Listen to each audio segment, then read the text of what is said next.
Hare Krishna.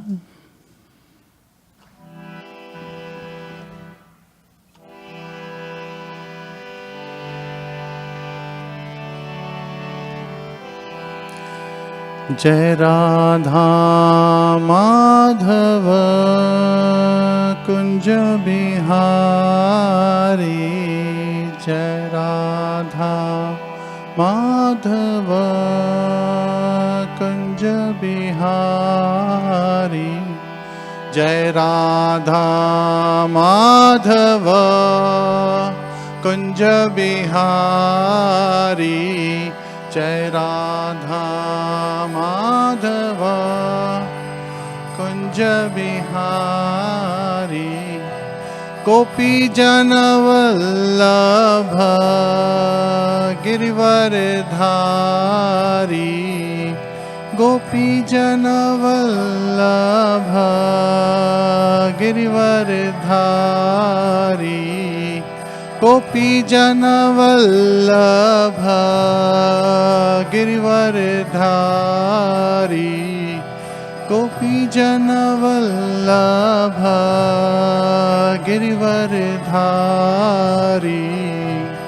Yashodanandana Brajjana Ranjana, Yashodanandana Brajjana Ranjana, Yashodanandana Brajjana Ranjana, Yashodanandana Brajjana Ranjana, Yamuna Tira Vanechari, Yamuna Tira Vanechari, Yamuna Tira Vanechari, Yamuna Tira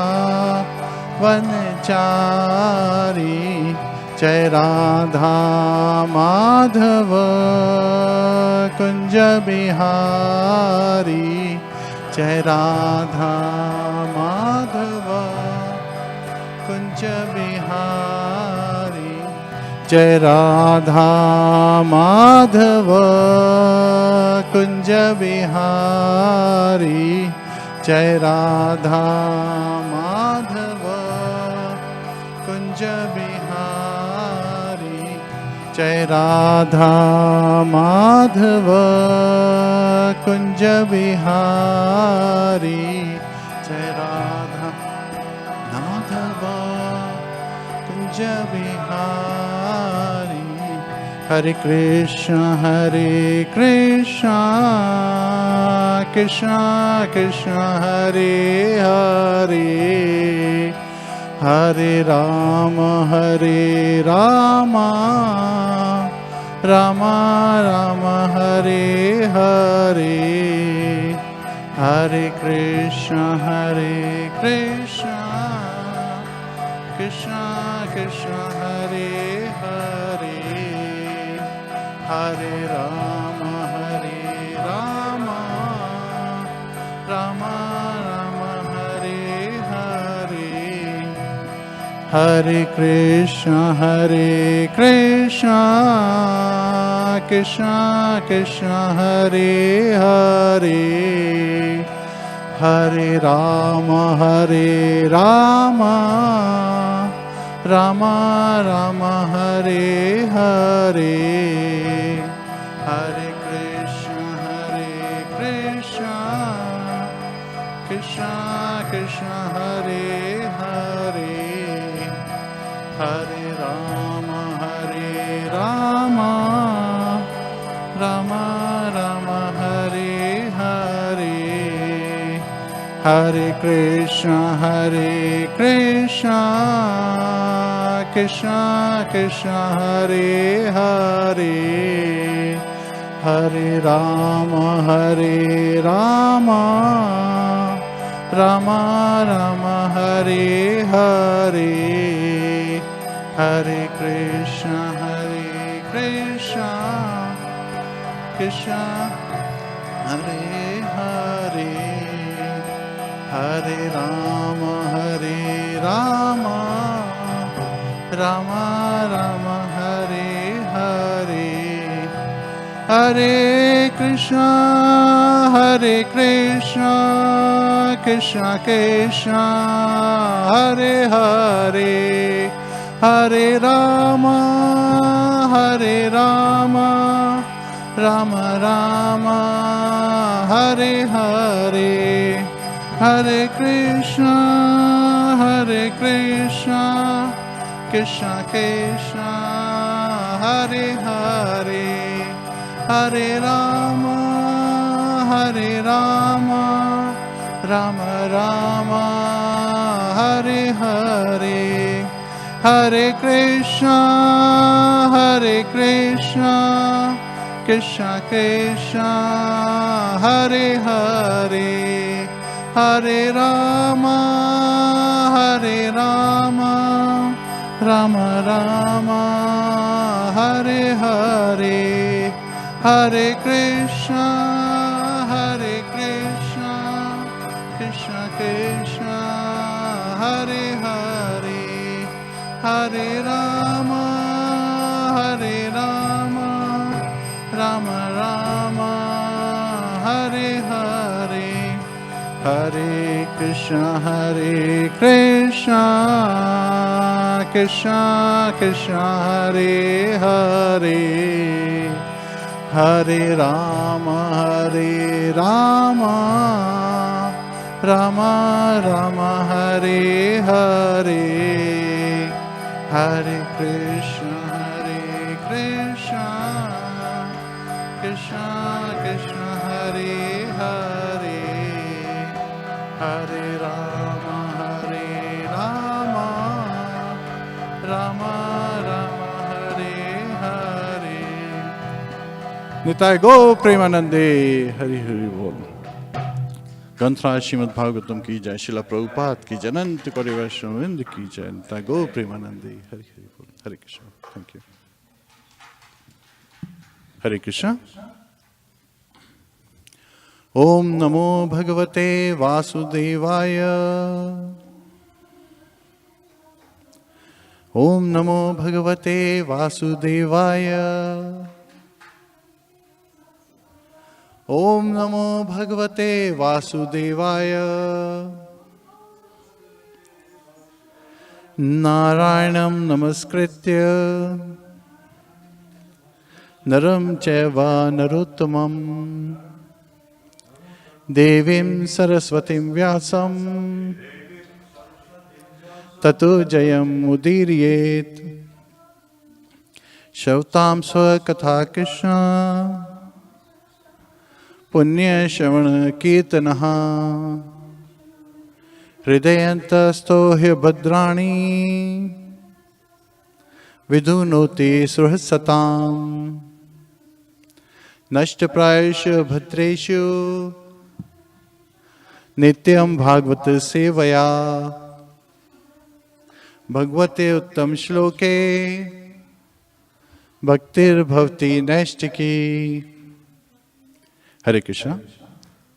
So, in the last class, we covered the summary of this chapter, 6th canto, chapter 5, Nārada Muni cursed by Prajāpati Dakṣa. So, we could not cover the lessons because of the time limit. So, today we'll be covering the lessons. We'll learn some of the lessons as well as the details on this particular chapter. So, let's cover the very first verse. Śrīmad-Bhāgavatam, 6th canto, chapter 5, verse 1. Shri Shuka Uvacha Tasyam Sapanch Janyam Vai Vishnu Mayo Prabhimhitaha Haryashva Samgyanayutam Putran Ajanayad Vibhu. Shri Shuka Uvacha. Shri Shukdev Goswami said, Tasyam, in her, Saha, Prajāpati Dakṣa, Panchjaniyam, his wife named Panchjani. Why? Indeed, Vishnu Maya, Uprambita, being made capable by the illusory energy of Lord Vishnu. Haryashva, some Gyan, named the Haryashvas. Ayutam, 10,000. Putran, sons. Ajanayat, begot. Vibhuhu, being powerful. Translation by His Divine Grace S.C. Bhaktivedanta Swami Srila Prabhupada. Srila Shukdev Goswami continued, impelled by the illusory energy of Lord Vishnu, Prajāpati Dakṣa begot 10,000 sons in the womb of Panchajani, a Sikni. My dear king, these sons were called the Haryashvas. Hare Krishna. There is no purport to this verse. Om Jnana Timrandasya Jnananjana Shalakaya Chakshurunmilitam Yena Tasmai Shri Guruve Namaha Mukham Karoti Vachalam Pangum Langhayate Girim Yat Kripatadaham Vande Shri Gurum Dinataranam. Hare Krishna, Krishna Krishna, Hare Hare, Hare Rama, Rama Rama, Hare Hare. Hare Krishna. So this is a chapter, and who are the personalities discussing? Shukdev Goswami is narrating this incident to Maharaj Parikshit. And somebody can say, well, earlier, the parents, the fathers of Daksha, the Prachetas, they were actually blessed by the Lord when Lord appeared to, after they had been meditating for 10,000 years, in waters. When Lord appeared, He said, I'm pleased how you 10 brothers cooperate with each other. And then comes this chapter where we are talking about curses. One of the personality, a great personality, Devashi Narad, he is being cursed by Prajāpati Dakṣa, another great personality. And so sometimes people get, like they say, no, we only want to hear about the good things. We don't want to hear about conflicts. But it's very interesting that we take great lessons when we hear about such conflicts. When we hear that the personalities are in conflict and then one personality curses another personality. And what are the results? It also helps us avoid offenses. Now there is this concept of, offenses as Parikshit Maharaj had earlier revealed. His understanding is, it's like a mad elephant disease, right? And when you commit offenses, means again, you are setting yourself back on your spiritual path. You are actually resenting in your progress. So you do not want to commit offenses. Now what's the difference between sins and offenses? Somebody may ask. Sins bear results only when they have been performed. Right? So the reactions of the sins happen once you have performed the sins. If you have thought about the sins, it hasn't really, manifested yet. Even if you have, planned about carrying out a sinful activity, it doesn't bear results yet. But when you carry it out, then it bears results. However, offenses, to a Vaishnava, they will bear results immediately. So you would have, you have to suffer the punishments, the reactions of having committed an offense. Vaishnava Prad is like a mad elephant disease. And it's very nicely depicted that if you are taking care of your devotional service, which is like a plant has been identified metaphorically in analogy. And you're taking care of this plant in a nice garden. And what happens if in this garden a mad elephant enters? Everything gets destroyed. So which means your soft growing plant of devotional service, what happens to it? It gets ruined. So it's very important. Now, we talk about Vaishnava Prad, right? So how do you know who is Vaishnava? Sometimes people say, oh, I'm thinking about this person in offensive mood because this is what I think. But then sometimes, even the person we may not consider Vaishnava may come out to be a great Vaishnava. Right? Jad Bharat. When Maharaj Rahuguna, he thought Jarbharat to be just like a common man with a strong body, and he was not able to carry his palanquin. He was chastising Jarbharat. And then when Jarbharat started speaking, he realized that this is a Mahabhagavat. And immediately paid obeisances to Jarbharat and took instructions from him. So it is very difficult in this material world to identify who is a Vaishnava, who is not a Vaishnava. Of course, you can understand by one's actions, but then one has to also understand the context of one's actions to really be able to judge them. So it is always safer, as Acharyas have revealed, just to accept everyone, as dear to the Lord, and pay respects to everyone and not commit offenses towards anyone. Simple. It makes your life easier, and you can focus on your devotional service instead of focusing on outward aspects. What's going on in the world. First, focus on what's going on inside you and try to purify yourself, then purifying outside. So that's the first lesson. And so here, in his wife's from his sickness womb, Prajāpati Dakṣa begot 10,000 sons. And these sons were known as, what are their names? Haryashvas. And these 10,000 sons were all alike. And sometimes when you hear alike, the first thing people say, oh, so they were born together, 10,000s of them? So they were all identical twins. Well, in the purport, it's revealed that they were alike in their manners. They were all very gentle, very obedient, and very well-natured. They had very positive attitude. Now, when we talk about attitude, attitude reflects the gratitude. And one of the stories that I have covered in the past is also very instructive in this way.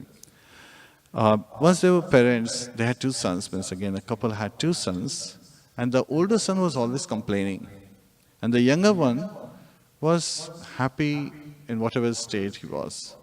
So they said, okay, in this year Christmas, being Christian, they decided to, on the day of Christmas, the day after the eve of Christmas, after Christmas Eve, they brought some presents and wrapped them very nicely and put them under the Christmas tree. So in the morning, the 2 sons, the 2 brothers, they came down the stairs, and then they went directly to the Christmas tree to see what they have received. So the first one, he saw, the first big item has his name on it, and he opened it. And that was the latest and greatest, video game that's available today. So he was like excited, like, wow. No, he wasn't excited, actually. He was saying, oh, this is just a game, I've got so many games. I've got hundreds of video games. Just another game. Then he opened another box that had his name. And the younger one is just looking at what the elder one is getting. And he's getting excited. The brother is getting so many wonderful things. But the older brother, he is just ignoring. And he's looking at one gift after another. The next one had like a beautiful bicycle. And, they had been asking their parents for a bicycle. But then he looks at it, he's like, oh, I have a bicycle, and then I have to learn now how to drive a bicycle, and if I fall, I may get injured. And then he puts it aside. He goes to the next gift, and that has amazing cake in it. So he's like, oh, I don't feel like taking this. I don't like the color of the cake. I don't like the way it has been made. It's too small for my appetite. And as he's going to the next one, which continues to have his name, and the younger one is like, oh, my brother is getting so many wonderful things. And he's very excited. But the older one who's really getting these presents is not at all excited. He's actually finding reasons to be morose. Hare Krishna. And so, finally, the last gift comes, and which has the younger brother's name. And the younger brother opens the box. What does he find? He finds horse poop. And he starts jumping in excitement. And he ran to his parents and said, where's the pony? Where's the pony? He's saying if there is horse poop in there must be pony somewhere. So that's the attitude. That even though he did not get much, he is always keeping a positive outlook. And sometimes when we see that things don't go in our desired fashion, sometimes we become morose, so we should not. Because there is always a higher purpose that we do not understand at the moment. So attitude is paramount. So one's attitude is something that, describe how one can quickly make progress in devotional service. So here, this particular lesson has one theme that's been propagated again and again, which is man proposes, God disposes. Yes. So now Prajāpati Dakṣa, he has 10,000 sons. He is very pleased because by the blessings of the Lord and by the power of material energy, Maya Devi, he is able to get 10,000 sons who are very obedient to their father. So he instructs his 10,000 sons to go and perform austerity to become, capable of generating progeny. Because that was his dissatisfaction earlier. He was creating progeny from his mind and he was not seeing it progress properly. So that's why he had meditated on the Lord and received the boon and finally married a Sikni. And so he got 10,000 sons. So here, taking this instruction from their father, Prajāpati Dakṣa, the Haryashvas, the 10,000 brothers, they marched towards west. And they went to the bank of river Sindhu, where river Sindhu meets the ocean. And there is a great place of pilgrimage known as Narayan Service. So there they started performing austerities. And they were performing great austerities. Just by the touching the water of the river, all their impurities were being washed away. And there were great Paramhamsas who were residing at that place. So in the association of the Paramhamsas, of course, they were getting a lot of benefit. So this is where the next lesson is, association matters. Here, these 10,000 sons of Prajāpati Dakṣa, Haryashvas, they were performing great austerity and they were getting purified and they were getting to the stage of Paramhamsas. Now, when we talk about Hamsas and Paramhamsas, of course, we're talking about the age of Krita Yuga, Satyuga. That's when all this is happening. And in that age, the meditation means to get advancement in spiritual progress, means to make a spiritual progress, one would meditate. Krite tad dhyayate vishrum tretayam yajato make dvapare paricharyayam kala tad hari kirtanat. In the Krita Yuga, which is Satyuga, dhyayate vishrum, one could meditate on Lord Vishnu and attain perfection. Tretayam yajato make, in the Treta Yuga, one could perform great sacrifices. Fire sacrifices were being performed. Yajna, Dev is the precise deity. So one can attain perfection by performing fire sacrifice in Treta Yuga. Dvapare parichayayam. The Lord Krishna himself appeared in Dvapara Yuga. And also the temple worship, means by worshipping the deities one can attain perfection. Kala tad hari kirtana, in the Kali age, current age, just by doing the chanting of the holy name.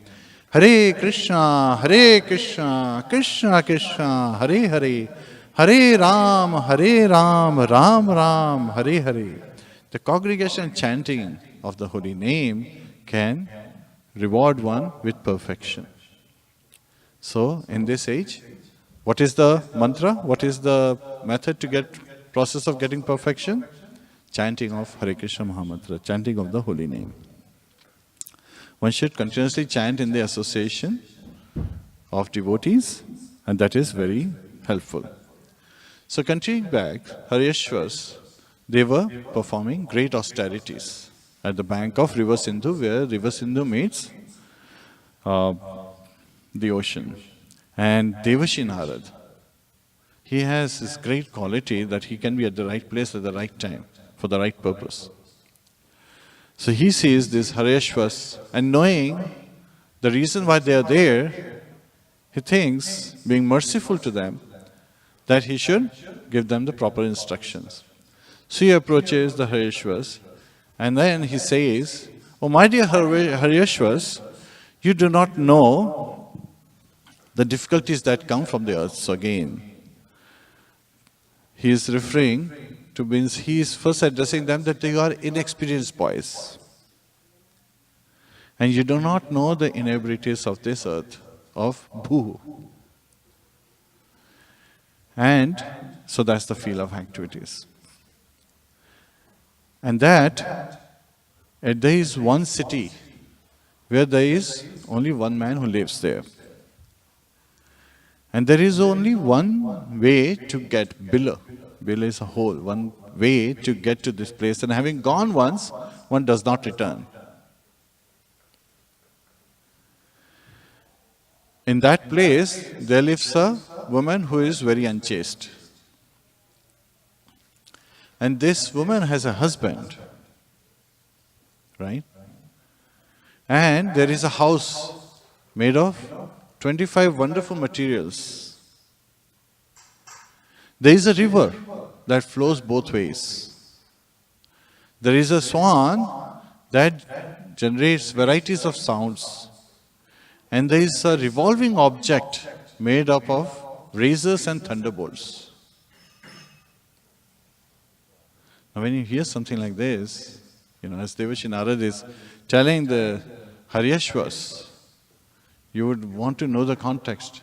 However, without any external help, Haryashvas were able to understand, from asking anyone, they were able to understand this very clearly. So Devashi Narada, he talked about 10 subjects. He talked about that, first is that when Devashi Narada said that they had not seen the extremities of the earth, Bhu, they understood that Devashi Narada is referring to the field of activities. And because of our past actions, we get the material body. So the material body is a field of activities. So it is a result, pious and impious results, that actions that we perform, the reactions that we receive. Because of that, we receive a specific body to be able to, enjoy the results of pious actions and suffer the reactions of impious actions, irreligious actions. So body is that field. Then the second subject he talked about that there is this kingdom. And he's referring to the city as a spiritual kingdom of the Lord. And where the only one man lives. So they understood, the Haryashvas understood this to be the Supreme Personality of Godhead. That Supreme Lord is the only enjoyer, he is the only Purusha, and all others are his Prakriti. So in this Purusha and Prakriti's reference, there is a story that has been propagated a lot and narrated among the devotees. This is regarding Jiva Goswami. Once it is said that Jiva Goswami, when he was in Vrindavan, Mirabai, a great Vaishnavi, she visited. And, some people refer to it that, she sent a messenger to meet Jiva Goswami. And Srila Prabhupada actually said that a sannyasi, a Vaishnava sannyasi, would never deny meeting a Vaishnavi. So there is this misconception that Jiva Goswami denied meeting, saying that he does not meet, being a sannyasi, he would not meet a woman. However, when I researched a little more, it came out that it was the disciples of Jiva Goswami who were approached. And when they said that, he being a sannyasi, he would not meet a woman because Chaitanya Mahaprabhu had given very strict instructions that a sannyasi should be very careful. However, a Vaishnava sannyasi does not refrain from meeting a woman in a public place and, talking about the Supreme Lord and his name, form, activities and pastimes. So here, as we are talking about, the Supreme Personality of Godhead is the only Purusha. And sometimes it is referred that the only Purusha is the only enjoyer of the Supreme Personality of Godhead, and all other are his energies. So we living entities, the Jivas, are also his energy. So they all are female in nature, feminine in nature, irrespective of the material body's appearance. And there, it is said, Bill has been referred, the whole from which when one goes, one does not return. Srila Prabhupada in his purport has revealed two different meanings of this particular Bill. Having gone to the spiritual one does not return. So that is one way.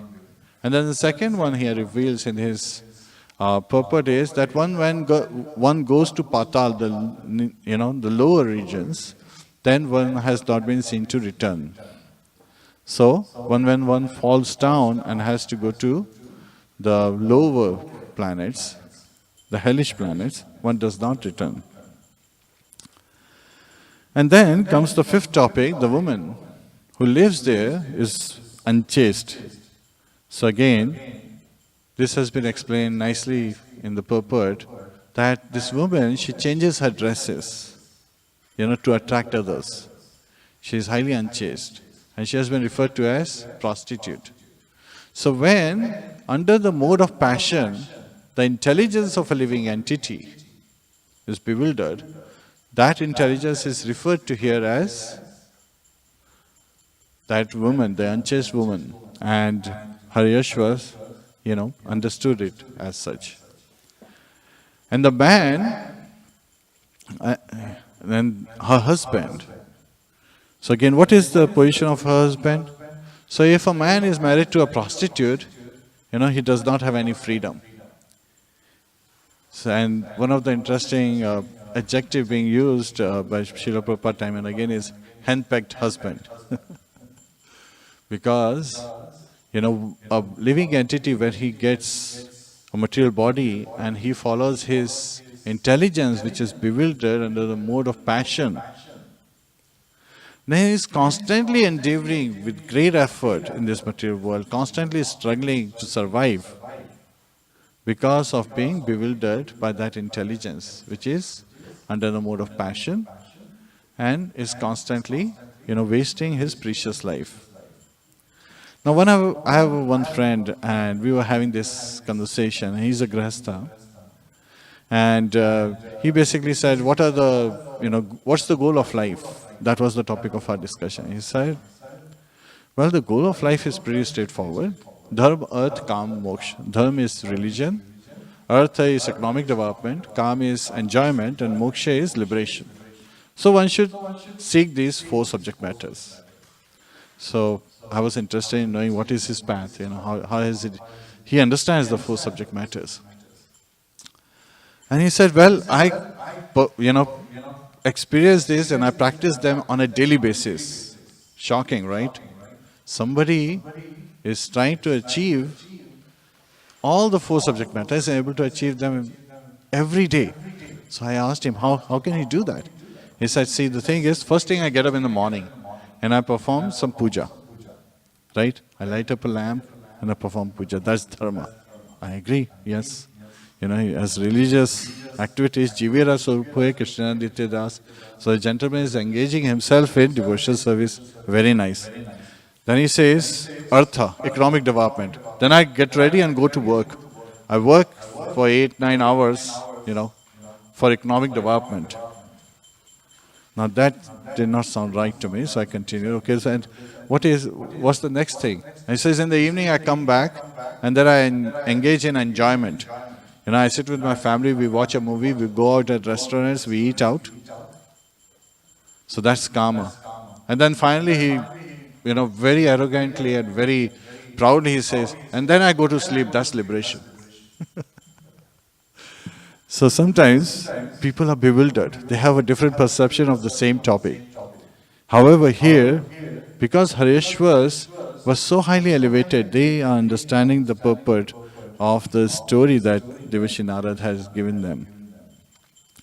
Then Devashi Narad identified that at that place there is a house made of 25 elements, and they understood that the Supreme Personality of Godhead is the source of all these 25 elements. He is the master and he has provided. So all these 25 elements have been manifested in this material world because of his mercy. And he is the cause of all causes. And then, when Devashi Narada said that at that place, there is a river flowing in both the directions, they understood it very well. That this is the material nature, and there are two kind of activities that continuously, happen, which is creation and dissolution. So those are the two directions of this river. And when one falls down this river, it is very difficult for one to come out. Because Devashi Narada had revealed that the waves are swifter at the banks. So as one is trying to reach the river bank, the waves are stronger there.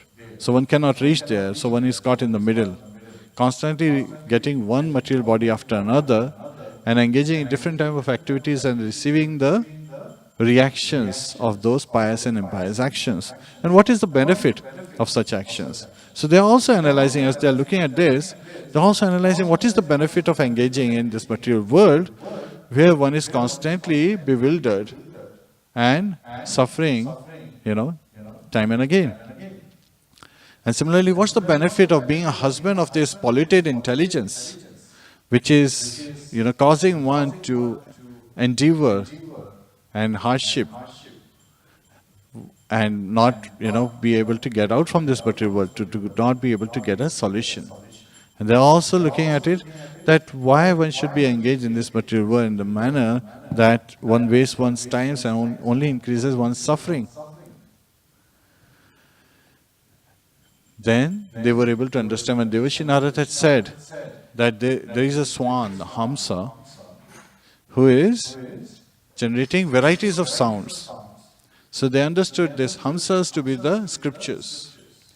And the scriptures are for eternally propagating the name, form, glories and pastimes of the Lord.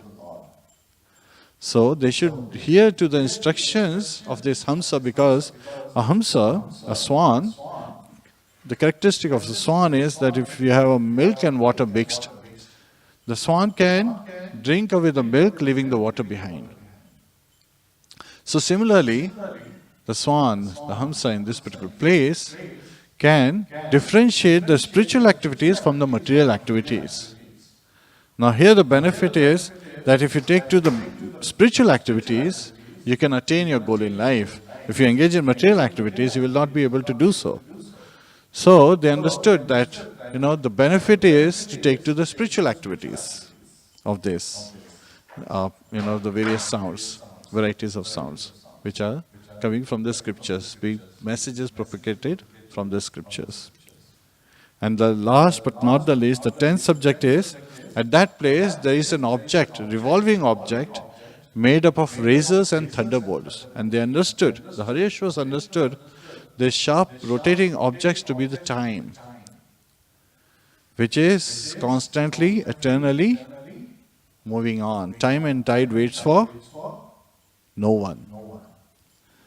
So having understood this, and then of course Devashi Narada, after talking this about the 10 subjects, also told them that how would you, if you do not understand the activities of this life, and you being inexperienced, how would you understand the instructions of your father? And at that time, Haryashvas understood what Devashi Narada meant. He identified, they understood that Devashi Narada is identifying that the real Father, the eternal Father, who is omnipresent, omnipotent, they are the scriptures, right? And they reveal how to go back home, back to Godhead, the Shastras, the bona fide scriptures. And having understood the message of Devashi Narada, they circumambulated Devashi Narada, accepting him as their spiritual master, and then they engaged in devotional service and were liberated. Now Devashi Narada continued on his journey after this. And this is where the reference is given that there are 7, the musical notes. They come from Samaved. Sa, Re, Ga, Ma, Pa, Dha, Ni. And so Devashi Narada, he is constantly playing on his veena and chanting and singing the glories of the holy name. And similarly, means again, this is the Hare Krishna Mahamantra that we chant is also transcendental sound vibration. And it is to purify us from the impurities that we have in this material world. Just by raising our hand, we should chant Hare Krishna, Krishna Krishna, Hare Hare, Hare Rama, Rama Rama, Hare Hare, Hare Krishna. So the Hareshwars were liberated. And when Prajāpati Dakṣa came to know that his 10,000 sons had given up the idea of a progeny and have taken to devotional service, he started lamenting. And when, he saw Devashi Narad, he almost, was fainting. At that time, Lord Brahma pacified Prajāpati Dakṣa. He said that, don't worry. So, Lord Brahma, having pacified Prajāpati Dakṣa, continues to inspire him in his mission. And Prajāpati Dakṣa at that time, being pacified somehow, begot 1,000 sons in his wife's womb. So, these sons were known as Savlashvas. And then they received the same instruction from Prajāpati Dakṣa that they should, perform austerity to be able to propagate progeny. And these Savlashvas, the 1,000 sons of Prajāpati Dakṣa, they also traveled west, reached the same place where their elder brothers had gone, Narayanas, and they started performing austerities. And they were so purified at the level of Paramahamsas that they were able to, just sustain themselves by drinking water and eating air for many months. When the Devashi Narad, he saw these 1,000 sons of Prajāpati Dakṣa, the Savlashvas, he approached them again. Being very merciful, he approached them, and this time he didn't have to give extensive instructions. He just identified to them that, my dear Savlashvas,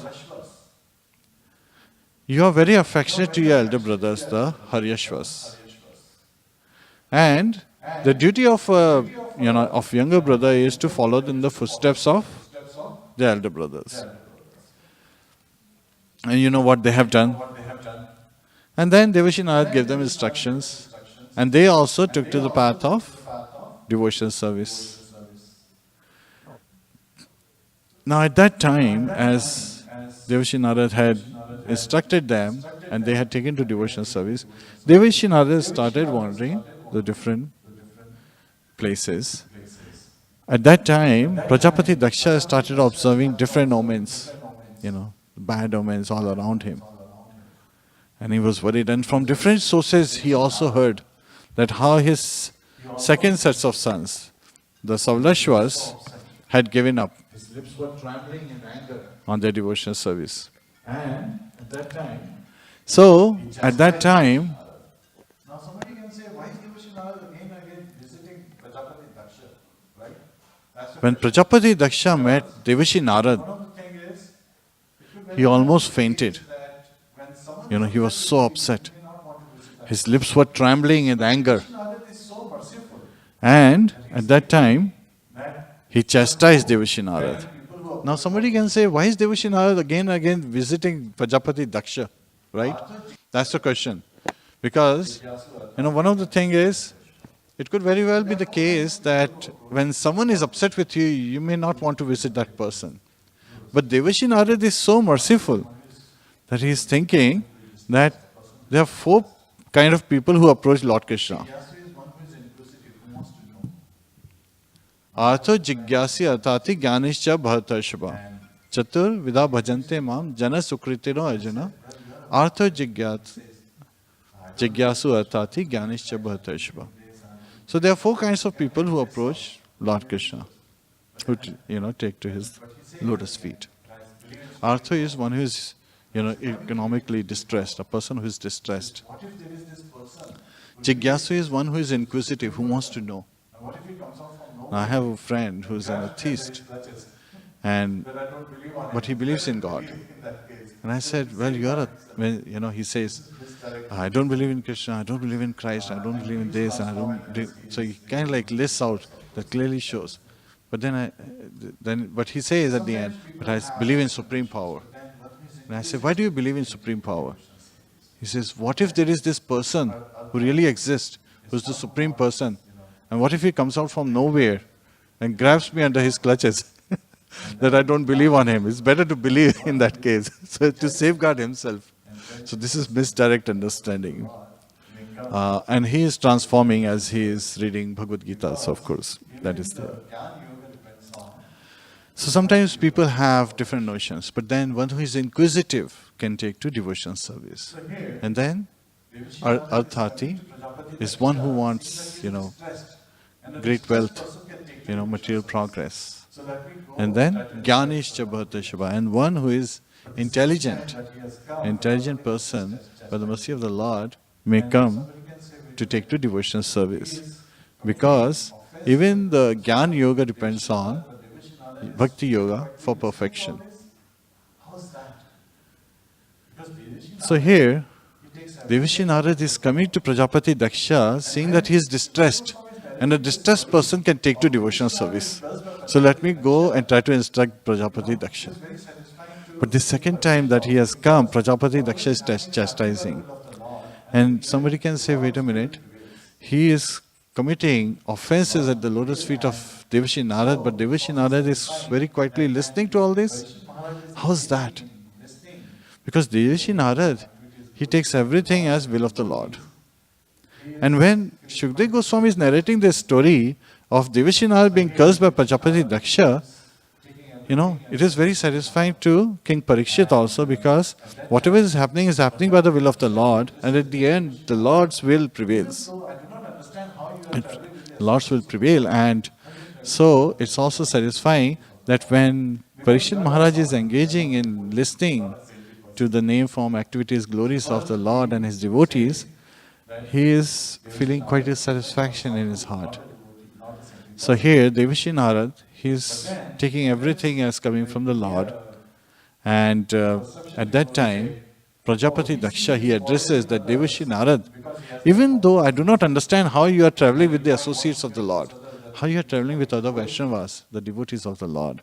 Because you are a sadhu, you are not a devotee, you are not a saintly person. So first he says that Devashi Narad is a sadhu, not a devotee, not a saintly person.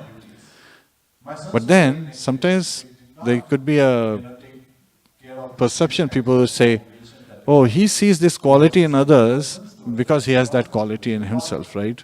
So when you point one finger towards others, there are three fingers pointing towards you. There's this notion. Then Prajāpati Dakṣa is a Prajāpati, he's very intelligent. He said, but I am a good sadhu, I am a true sadhu. Even in the Grihastha ashram, even in a family life, I am carrying out all my duties.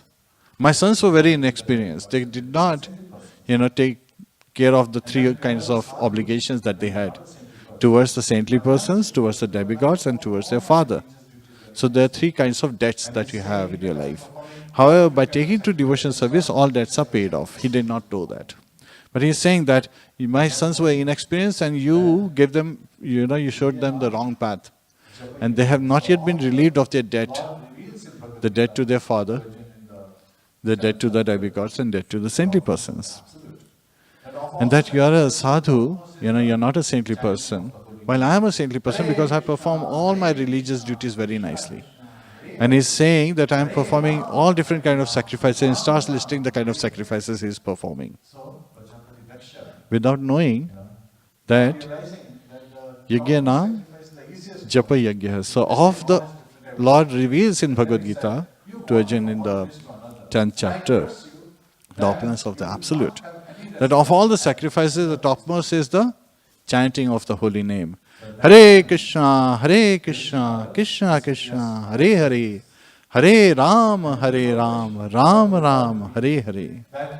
So, Prajāpati Dakṣa, not realizing that the topmost sacrifice is the easiest one, he's listing all his different types of sacrifices. And then he said, you wander from one place to another, and I curse you that you will not have any residence at any of these places.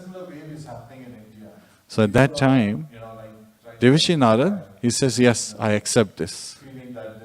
And in the purport, Srila Prabhupada reveals that he has also been cursed similarly by the parents of his disciples.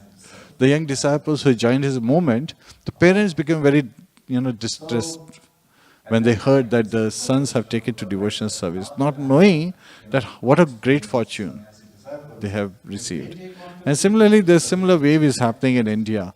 People are, trying to identify, similarly and feeling that their sons are taking to devotional service, and that is not a good thing.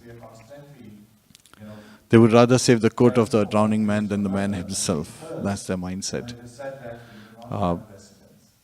So, at that time, it's in the purpose, Srila Prabhupada writes that now that I have, experienced sannyasi disciples, if they take on to the devotional service, then I can rest and finish their translation of Śrīmad-Bhāgavatam. So that was his attitude.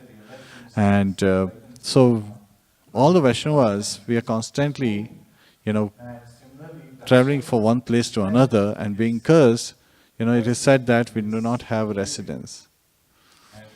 So this is where, it's referring to the great personalities like Devashi Narad, Srila Prabhupada, and so many great personalities. And why is Devashi Narad still listening to all this? Because he's thinking, just like Jagai and Madhai, they realized their mistakes, right? In Chaitanya Mahaprabhu's pastimes. He's hoping that similarly Daksha would repent his cursing and his behavior and will come to his senses. Well, man proposes, God disposes. Daksha does get affected by this second incident. So much so that in the next chapter we will reveal how he tries to create a solution that Devashi Narad would hopefully not approach, his descendants again. So this is where the chapter ends. Where Devashi Narad is being cursed by Daksha that he would not have a residence, but this is being taken by Devashi Narad in a positive spirit. So this shows us the attitude, how one is showing his gratitude even when cursed. He's saying, this is very nice, because this is going to help me in my preaching service. So one should keep a positive attitude and understand that nothing happens without the will of the Lord. And everything is happening for our welfare. And one should look for that blessing, and even in the curses, because that is for our benefit. With that, we'll end this chapter. Any questions or comments? Kantra Śrīmad-Bhāgavatam ki jai, Srila Prabhupada ki jai, Anant Kauri Vaishnavind ki jai, Nitai Go Premanande. Hari Hari Bol. Hare Krishna. Shri Shri Sitaram Lakshman Hanuman ki jai. Nitai Gaur Premanandi. Hari Hari Bol.